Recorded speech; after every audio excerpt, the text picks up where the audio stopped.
नमो नमः। सुनो सुनाती में मैं आपको हमारी भारतीय संस्कृति, हमारी परंपरा और हमारी मिट्टी से जुड़ी कहानियाँ सुनाती हूँ। और आज की कहानी है भगवान जगन्नाथ के विश्व प्रसिद्ध पुरी के मंदिर से। वैसे पुरी की रथ यात्रा को हम सब दूरदर्शन के माध्यम से देखने के आदी हैं, किंतु इस विश्व प्रसिद्ध रथ यात्रा से पहले भगवान जगन्नाथ अपने भाई बलभद्र, जिन्हें हम बलराम के नाम से भी जानते हैं, और देवी सुभद्रा के साथ एक खास विशेष यात्रा पर निकलते हैं। और वह दिन होता है देव स्नान पूर्णिमा का, जिसे इस यात्रा को कहा जाता है स्नान यात्रा। और इस साल यह देव स्नान पूर्णिमा थी 5 जून को। यह एक पारंपरिक यात्रा है जिसमें कहते हैं उड़ीसा की ठंड से, गर्मी से बचने के लिए भगवान स्नान करते हैं। और यह स्नान भी कैसा? मंदिर प्रांगण के कुएं से 108 घड़ों में पानी भरा जाता है। इन घड़ों के पानी में हल्दी और दूसरी जड़ी बूटियां मिलाई जाती हैं और फिर भगवान का स्नान करवाया जाता है। स्नान के बाद भगवान सादी वेशभूषा पहनते हैं और संध्या के समय गजानन भूषा में आकर अपने भक्तों को दर्शन देते हैं। किंतु इसके बाद एक विचित्र घटना होती है। इस स्नान के पश्चात भगवान को एक ज्वर हो जाता है, बुखार आ जाता है। और इस बुखार के बाद भगवान 15 दिन के लिए क्वारंटाइन में चले जाते हैं। तो क्वारंटाइन की परंपरा, जो कि हम आज कोरोना के कारण लगातार सुन रहे हैं कि 15 दिन आप कहीं से आए हैं, 15 दिन आपको घर में क्वारंटाइन रहना होगा। तो बीमारी में लोगों से अलग होना, जनता से दूर जाना, यह परंपरा हमारे यहाँ पहले भी थी। शायद हमारे जो लोग थे वो ये जानते थे कि बीमारी के समय दूसरों को छूना नहीं चाहिए। तो जो भी है, यह क्वारंटाइन पीरियड, वे तो भगवान हैं, उनका खत्म होगा इस साल 22 जून को। तब रथ यात्रा में वे पुनः बाहर आकर के अपने भक्तों को दर्शन देंगे। किंतु इस मंदिर से जुड़ी पौराणिक कथा बेहद रोचक है। कहते हैं सतयुग में एक राजा हुए थे और उनका नाम था इंद्रदयुम्न। वे मालवा के अवंतीपुर में राज करते थे, अवंती के राजा थे। इतने धर्मात्मा, दानवीर, सब कुछ उन्होंने अपनी इंद्रियों का पूर्ण रूप से दमन कर लिया था।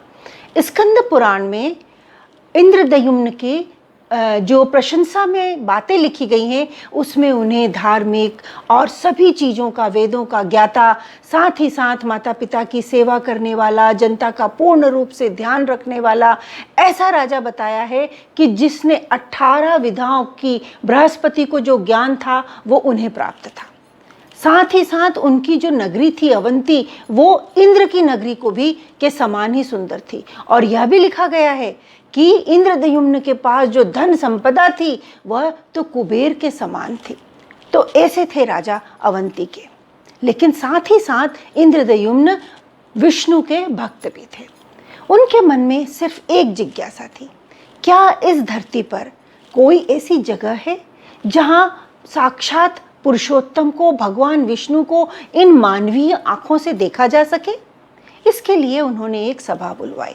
दूर दूर से ज्ञानी, पंडित, सभी लोग आए कि कोई उन्हें बताए कि इस धरती पर क्या कोई ऐसी जगह है।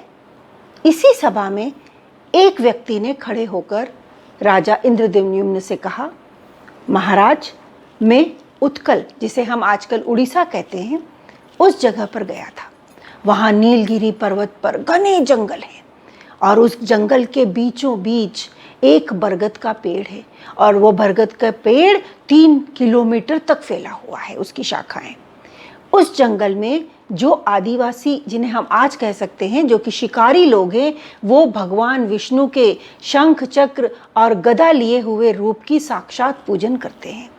और जब मैं वहाँ रहा तो मेरे मन से सारी दुविधाएं, सारी इच्छाएं, सारी जो भी कुछ पाने की तमन्नाएं थीं, वो सारी नष्ट हो गई हैं।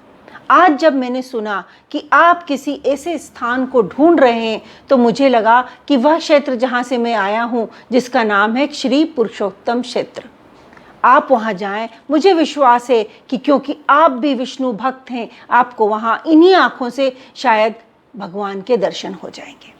और ऐसा कहते ही वह व्यक्ति वहाँ से अंतर्ध्यान हो गया। राजा इंद्रद्युम्न तो आश्चर्य में पड़ गए। क्या यह कोई महामानव था या भगवान स्वयं थे? मुझे यह सूचना देने आए थे कि मुझे कहाँ जाकर उन्हें ढूंढना है उनके शंख चक्र गदा वाले रूप के साथ में। राजा ने अपने मंत्री और अपने पंडितों को कहा कि कैसे भी हो इस जगह को ढूंढना होगा, पता लगाना होगा उत्कल में जाके नीलगिरी पर्वत पर कि वह जगह कौन सी है जहाँ पर कि यह मंदिर और इस रूप में भगवान मुझे मिलेंगे। तब पंडित जो उनके राजपुरोहित थे उन्होंने कहा, महाराज हम यह कार्य अवश्य करेंगे। तो राजा ने कहा, मेरे सारे गुण, मेरी सारी संपदा, मेरी सारी नैतिक जिम्मे सब कुछ आपका है, आप सबका उपयोग करें और उस जगह का पता लगाएं। तो पंडित ने राजा से कहा, राजन मेरा भाई विद्यापति है, वह बहुत ही योग्य है और युवा है। आपके जासूसों के साथ में वह भारत का पूरा भ्रमण कर चुका है। मुझे विश्वास है कि वह जब उस तरफ जाएगा तो जरूर उस स्थान को ढूंढ लेगा जहां पर कि भगवान को हम उनके इन आंखों से मानवीय रूप में देख सकेंगे, मानवीय आंखों से हम देख सकेंगे। राजा तुरंत विद्यापति को बुलाने का आदेश देते हैं और फिर अगले दिन परंपरा अनुसार पूरे विधि विधान से पूजन करने के बाद विद्यापति वहां से चल पड़ते हैं अवंती से उत्कल की ओर। विद्यापति ने वहां जाकर के कैसे उस स्थान को ढूंढा और कैसे यह पता लगाया कि यह पूजा कहाँ की जाती है, यह कहानी मैं आपको अगली बार में सुनाऊंगी। तब तक के लिए क्वारंटाइन रहिए और कोरोना से अपने आप को बचा कर रखिए। स्वस्थ रहिए। धन्यवाद।